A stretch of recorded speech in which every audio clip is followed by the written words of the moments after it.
Hi friends, welcome to my channel voice of Vishnu. Friends, మీరు first innings of LSG versus Delhi Capitals match చూశారు కదా. First ఇన్నింగ్స్లో వాళ్ళు బాగా ఆడినా కూడా లాస్ట్ 5 ఓవర్స్లో చేతులు ఎత్తేసారు. ఓవరాల్గా 209కి మ్యాచ్ ఎండ్ చేసి అదే ఫస్ట్ ఇన్నింగ్స్ ఎండ్ చేశారు. సెకండ్ ఇన్నింగ్స్ స్టార్ట్ అయినాక ఫస్ట్ ఓవర్లోనే 2 వికెట్లు కోల్పోయారు ఢిల్లీ క్యాపిటల్స్. 6 దగ్గర 2 వికెట్లు కోల్పోయారు. తర్వాత ఇంకొక వికెట్ వెంటనే పడిపోయింది.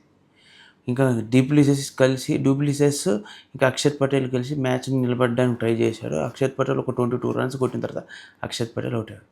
తర్వాత డూప్లిసెస్ స్కోర్ని పెంచే క్రమంలో 6లు కొట్టాలి, 4లు కొట్టాలని కొడదామని స్టార్ట్ చేసేటప్పటికి బౌండరీ దగ్గర క్యాచ్తో దొరికిపోయాడు. సో ఓవరాల్గా ఏమైందంటే 10 ఓవర్స్ కంప్లీట్ అయ్యే టైంకి 95 ఫర్ 5. ఏంటంటే 95 ఫర్ 5 అయినా కూడా మధ్యలో కొన్ని 6s 4s బ్యాట్స్మెన్స్ రెగ్యులర్ ఇంటర్వెల్లో కొట్టాడు. అయితే ఇక్కడ నేను చెప్పాల్సింది ఏంటంటే ఢిల్లీ క్యాపిటల్స్ టాస్ గెలిచినప్పుడు బ్యాటింగ్ తీసుకోకుండా బౌలింగ్ తీసుకుంది కదా, అది కొంచెం కాస్ట్లీగానే పరిగణించవచ్చు. ఎందుకంటే ఫస్ట్ ఇన్నింగ్స్లో వాళ్ళు ఫస్ట్ 15 ఓవర్లో రన్స్ బాగానే ఇచ్చుకుని లాస్ట్లో కంట్రోల్ చేసుకున్నారు.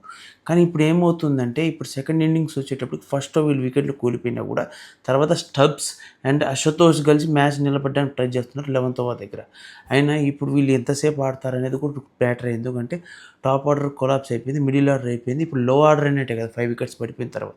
లో ఆర్డర్లో వీళ్ళు ఎంత స్కోర్ చేస్తారు అనే దాన్ని బట్టి ఉంటుంది. ఇప్పుడు ఏంటంటే 11 ఓవర్స్ దగ్గర దాదాపు 100 కూడా దాటగా 95 దగ్గర ఉన్నారు.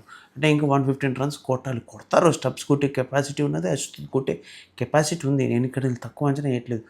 మళ్ళీ ఏమన్నారు మిస్ఫైర్ అయిందంటే మ్యాచ్ కాస్ట్లీగా పరిగణిస్తుంది. ఎందుకంటే టాస్ బౌలింగ్ తీసుకొని రాంగ్ జడ్జ్ చేసినట్టు. ఎందుకంటే వాళ్ళు ఫస్ట్లో ఒక మామూలు కుట్టుడు కొట్టారా, నికోలస్ పురాన్ ఉన్నంతసేపు మ్యాచ్ మామూలు స్టేట్ లేదు. కానీ తర్వాత ఏమైందంటే నికోలస్ పురాన్ అవుట్ అయిపోయిన తర్వాత మ్యాచ్ కొంచెం డౌన్ఫాల్ అయింది. అది వాస్తవమే కదా, మాట్లాడుకోవాల్సింది వాస్తవం. తర్వాత వాళ్ళు ఎక్కువసేపు గ్రీస్లో ఇప్పుడు వచ్చిన వాళ్ళు ఏమైందంటే ఢిల్లీ క్యాపిటల్స్ వాళ్ళు ఎక్కువసేపు గ్రీస్లో నిలబడలేకపోతారు. వచ్చిన వాళ్ళు వచ్చినట్టు కొడుతున్నారు.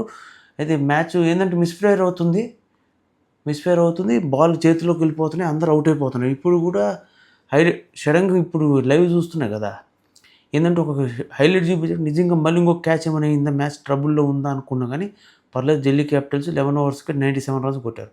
నేనేం చెప్తున్నా అంటే ఢిల్లీ క్యాపిటల్స్ ఇప్పుడు స్టబ్స్ అయినా నెక్స్ట్ అశ్వతో అయినా ఒక 5 to 6 ఓవర్స్ నిలబడితే మ్యాచ్ గెలిచే ఛాన్స్ ఉంది. వీళ్ళు నిలబడకుండా ఏదైనా తేడా కొడితే మ్యాచ్ గోవిందా. అయితే నేను చెప్తుందంటే ఫస్ట్ ఓపెనర్సే సరిగ్గా ఓపెనింగ్ వెళ్ళినప్పుడు ఇక మిడిల్ ఆర్డర్లో ఏం చేయగలుగుతారు. మిడిల్ ఆర్డర్లో ఏం చేస్తారంటే యాక్చువల్గా ఓపెనర్స్ ఒక మంచి స్టార్ట్, ఒక 50 to 60 రన్స్ ఓపెనర్ స్టార్టింగ్ ఇస్తే వీళ్ళు ఏమన్నా మ్యాచ్ గుంజే ఛాన్సెస్ ఉంటాయి. కానీ ఓపెనర్స్ ఫెయిల్ అవ్వడం, మిడిల్ ఆర్డర్ బ్యాట్స్ ఫెయిల్ అవ్వడం, తర్వాత వీళ్ళిద్దరే మ్యాచ్ కొంచెం లాగారు అని చెప్పొచ్చు. ఎందుకంటే మళ్ళీ వికెట్లు పడ్డాయి. అక్షర్ పటేల్ కొట్టాడు కానీ అంత గ్రేట్ ఇన్నింగ్స్ అని చెప్పలేము. తర్వాత డూప్లిసెస్ తన స్థాయి మించి చేయాలని చూశాడు కానీ బ్యాడ్ లక్ వల్ల క్యాచ్ పడిపోయింది. సో ఇప్పుడు ఓవరాల్గా ఎంత ఉందంటే 11 ఓవర్స్ దగ్గర 98 ఫర్ 5 ఉంది. సో ఫర్దర్గా చూడాలి. సో ఫ్రెండ్స్, మీకు కానీ వీడియో నచ్చితే లైక్ చేసి subscribe to my channel voice of Vishnu. And more content ఉన్న వీడియోస్ కోసం నా ఛానల్ లైక్ చేసి సబ్స్క్రైబ్తో పాటు బెల్ ఐకాన్ అయితే ఆల్ ఆప్షన్ ఆన్లో పెట్టుకోండి, రీచ్ పెరుగుతుంది. Thank you for watching. Stay tuned for more videos.